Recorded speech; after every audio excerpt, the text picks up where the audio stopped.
juice rin ang bida sa tila all year round na pamimigay ng aginaldo sa kalsadang ito sa Luciana, Laguna. Dahil ang buko juice, libre. Kaya naman ang mga nadadaang motorista, napapahinto pa. Pero bukod sa buko juice, ang isa pa sa binabalik-balikan dito ay ang kanilang buko bibingka. Tabi-tabi at nakahilera sa magkabilang gilid ng kalsada ang mga nagtitinda nito.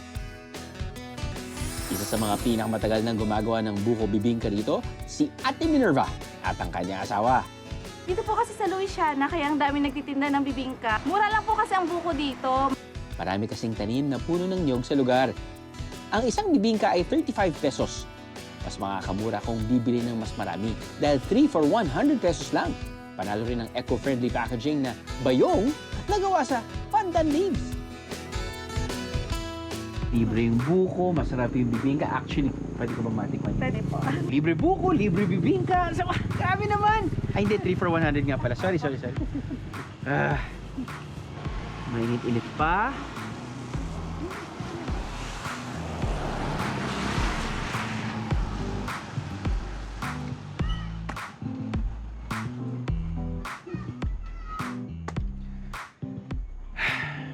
Bakit ngayon ko lang natikman to?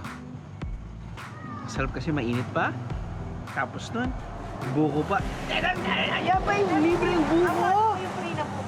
Oh my God. Marketing 101. There you go.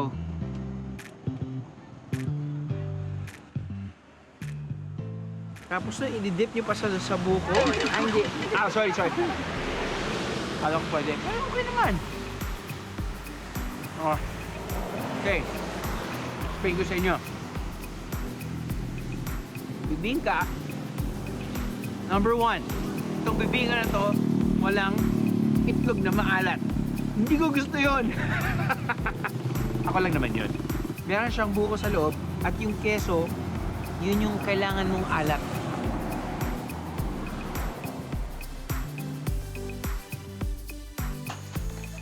Nice. Maraming salamat. Maraming salamat din po. Ingat po. Libre, hindi ko gets. Eh, bibingka nagkakahalaga ng libo. Malulunok nyo kaya ang presyo? Ang kainin ng bibingkang ito?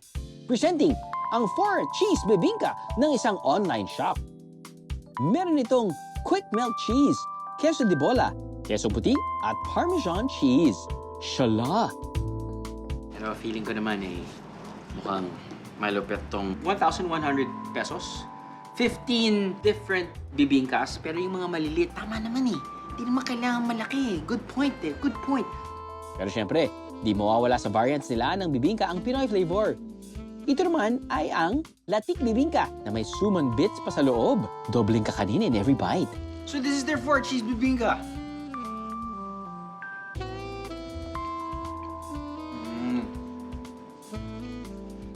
Okay. Don't expect the 4 cheese pizza. Kung yung alat doon sa plain bibingka ay nagagaling sa itlog na maalat, ito, yung alat nagagaling sa 4 cheese. Pwede naman. If you want variety, awesome. Lalo na, this Christmas, di ba? Lalo na if you wanna give out something or send something that's medyo kakaiba. Na parang classic pa rin, pero kakaiba. So classic with a twist, it's gonna work. It's really gonna work. Sometimes kasi you have a good budget for premium stuff. Who knows? This could work for you. But for me, ate, plain bibingka po. Walang salted egg. Thank you. Kung ang bibingka nag-level up na, papahuli ba naman ang puto bongbong? Sa ilalim ay puto bongbong na layer, naglagay ng keso at naglagay ng leche flan strips. Now, if you're gonna buy from them, naka-ano na yan, naka-individually packed. At meron na yung mga individually packed sauces or toppings, I guess, no? I mean, of course, as if naman hindi na siya sweet enough, di ba? But, hey, it's Christmas. Added calories, kasama na yan. Walang problema. Basta't masaya ang pamilya. Okay, tirayan na natin to. You ready?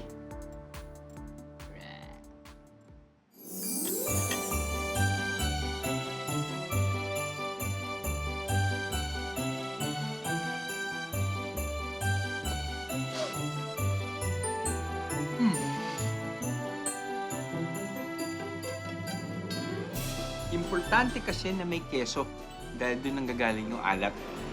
Importante nagkakaroon tayo ng tamis galing sa condensed milk.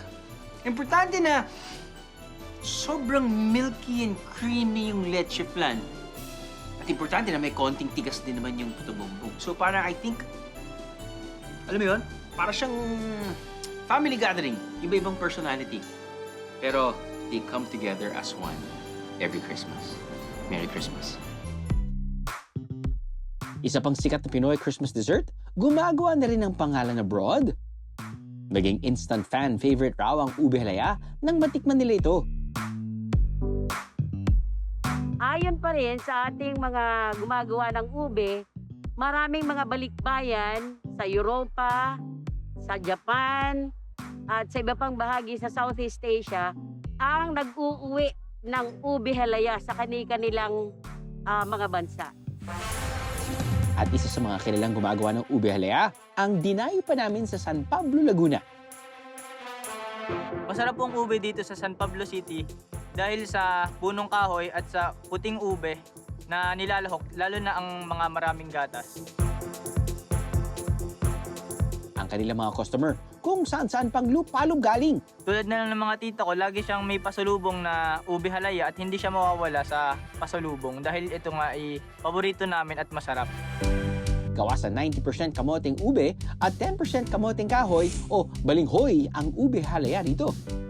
Ang balinghoy daw ay parang lumigat o kumunat ang texture ng ube halaya.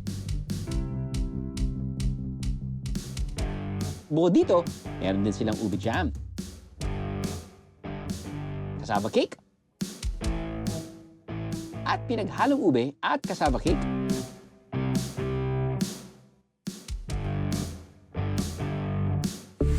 Sa farm and resto naman sa Cebu, ang inihahandang biko, kulay asul. At ang mga makakatikim daw nito, may pag-asang makaiwas sa iba't ibang sakit tulad ng cancer at sakit sa puso. How true? Best sellers namin sa cafe is yung Blue Biko.